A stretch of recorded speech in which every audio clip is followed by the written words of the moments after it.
Hey guys, I got a couple days off this week, so I'm going to knock out a couple videos today. Later today, Lord willing, I'm going to reveal our surprise apologist. A lot of good guesses. Keep guessing because I'm going to give a prize. It's not going to be anything monetarily, no money, but I think it'll be a pretty cool prize. Whoever guesses the apologist that I'm going to have on my next live show or next interview. So if you don't remember the hints, just go back like 2 videos ago, surprise apologist, and see some of the hints I gave. But today I want to talk about a miracle that I'm hoping for and I think is really possible, and I'll give you the reasons why. I think that it's possible, it would be a miracle, but we could have the 2 worst governors in American history removed from office within the same year unexpectedly. So we just got rid of the horrible murderer, Mario Cuomo, who allowed abortions through the 9th month and beyond. Like, he literally signed he signed a bill allowing abortions through the 9th month, and even if the baby's born and the mother doesn't want it, she's allowed to kill it. And not only, he doesn't care about the unborn, but about the elderly. Remember, I made the video about the corrupt deal he had with all the nursing homes, and he forced nursing homes to take COVID patients. So a big financial scandal. He basically got paid for killing over like 15,000 elderly patients that didn't need to die because he forced nursing homes to take them. When states like mine, Florida, we're protecting the elderly, and we have the lowest death rate in nursing homes because Governor DeSantis wouldn't allow COVID patients in. But that's a whole nother video. Today we're talking about the second worst governor, or maybe they were equal, Governor Gavin Newsom in California. There's a recall election today, and all the polls are showing that he's going to win. He's going to stay in. Basically, how it works is when someone is recalled, he has to get 51% of the vote to stay in. If he doesn't, I believe if he gets 50%, the next highest person, which could be someone with 20%, wins. Okay, so the polls are showing that 58% of the people want to keep him. Some polls are showing 60%, and they're acting really, Democrats are seemingly real confident when you see them on TV, and even the Republicans are saying, well, he probably won't win, but at least he started a movement. They're trying to put a positive spin on this. Larry Elder is the second leading vote getter. So I'm going to tell you why I think it's possible. I think it's a real good possibility. We're going to see a miracle today, and we're going to shake up the Democratic Party. Check this out. So in 1982, Mayor Tom Bradley was favored to win a governor race in California. And based on the polls, they call people up and they ask. So based on the polls, he was going to win, but he lost. And political scientists and strategists call this the Bradley Effect. Mayor Tom Bradley was black. So, California being a woke liberal state, most of the Californians didn't want to seem racist, so they said they were going to vote for Tom Bradley when they had no intention.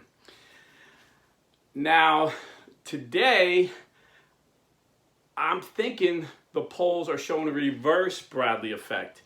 You see, the second guy leading is a guy named Larry Elder. He has like 29% of the vote right now, according to the polls. But he is a pro-life, pro-family, pro-school choice, hardcore conservative Republican. So, of course, the media in California, and the national media, and the Democrat Party painted this guy to be out a white supremacist, just a horrible person, misogynist, you name it, just like they did with Trump. And we had that reverse Bradley effect with Trump. If you remember in 2016, the polls showed that he was going to get killed, but he won because most people knew who Trump was, and they knew he wasn't a racist or a misogynist. I mean, his best friends were Herschel Walker, Evander Holyfield, Don King. Jesse Jackson gave him an award just a few years prior for helping the black community. He had the only female campaign manager to ever win a campaign, Kelly Conway. So most people knew the media was full of lies, but they felt funny saying they were going to vote for him because the media had painted him out to be such a monster. I think in the same way, people are going to vote for Larry Elders more than 29% like they think, because they know this guy's a monster. I mean, they're calling this guy a white supremacist, and he's black. I told my wife, opposites attract. My wife has, she hates politics. She doesn't like talking about politics. But it was interesting when I was discussing to her, I said, yeah, they're calling this guy Larry Elders a racist, and he's black. She's like, he's racist against white people? I'm like, no, they're saying he's racist against black people. They're literally calling Larry Elders the white face of black supremacy. Even though he's a black man who grew up in the inner city in LA, in a black neighborhood, and he just worked his way up, and was successful in life. And so I think most people are seeing the ridiculousness in this. But most importantly, the reason they recalled Newsom, they had to get, I think, 1.2 million votes to get a recall election, because the regular election is in for another year. So God may eliminate this guy before his term is up, just like he eliminated Cuomo before his term was up. The people forced Cuomo to resign. And Lord willing, the people in California will force this guy to resign. And the main reason is they're seeing the hypocrisy of not only this man, but the whole Democratic Party. So the reason he got recalled was his hypocrisy of shutting down all the schools. People in California couldn't send their kids to school for a year, yet Gavin Newsom kid never missed a day in school, had in-school learning in a private school. So they seen the hypocrisy. They realized, okay, this isn't about safety. This is about power. And then they seen he shut down all these restaurants and bars. People had to live like they were living in a communist country. Not only that, but entrepreneurs and business owners lost their businesses. A third of these businesses cannot come back. They cannot recover from what Gavin Newsom did to them. Yet, we've seen several pictures of him in fancy restaurants, eating with no mask. So the hypocrisy was so blatant, they recalled this guy. And then during the campaign, the hypocrisy keeps going. So Larry Elder, who's a black man, is walking down the street last week, and a white woman in a black monkey face, like a monkey face, a mask, calling him the N-word, threw an egg at him, then assaulted his security guards. And this was just like a blip on the radar. Imagine NBC, ABC, CBS, if this was reversed, and he was a black Democrat and white Republicans did that to him, this would be 24-hour news, 24/7. They would be calling for every Republican to condemn this. They would be calling that guy to drop out of the race. But it's just a blip on the radar. Not only that, the media dredged up some story from like 20 years ago from an ex-girlfriend that said Larry Elders was a misogynist for something he said or did. He denied it, but they kept playing the story over and over again. When a really big misogynist story comes up, Rose McGowan, a lifelong liberal Democrat who started the Me Too movement, she was the first woman to come out against Harvey Weinstein. She comes out last week and says, before she went to the media, she was telling everybody in Hollywood, Harvey Weinstein did this, this, and this. I have the facts, and all these powerful people were getting nervous. So she gets a call from this governor of California, Gavin Newsom's wife, saying, listen, I'm calling on behalf of Harvey Weinstein. What can we do to make you happy? What can we do to shut you up? That should be a blockbuster story. That should make this guy resign. That should be 20. But the media's hardly covered it. I didn't hear it on ABC, NBC, or CBS. Hardly covered this story. But the people in California are seeing the hypocrisy. That's number one. Number two, although the African American vote in California is like 5%, the population is like only 5% in California. Nationally, it's 12%. That's kind of odd for this liberal state, but that's another story. The Hispanic vote is like 39%. It's larger than the white vote. And Hispanic Americans are sick and tired of these liberal policies. Hispanic Americans love God. They love going to church. And this guy shut their church down for a year. And they seen his hypocrisy, sending his kid to in-school learning, going to restaurants, but yet they couldn't worship their God. So a lot of Hispanics are upset. And Hispanics, I'm a blue-collar guy. I work with a lot of Hispanic guys. And I don't want to stereotype anybody, but this is a positive stereotype. I honestly never met a lazy Hispanic guy. They are the hardest workers because most of them will come from countries where they're poor and they're excited to live the American dream. They're patriots. They love America. They want to work hard. They want to provide for their family. They're family oriented. They go to church and they know hard work is good.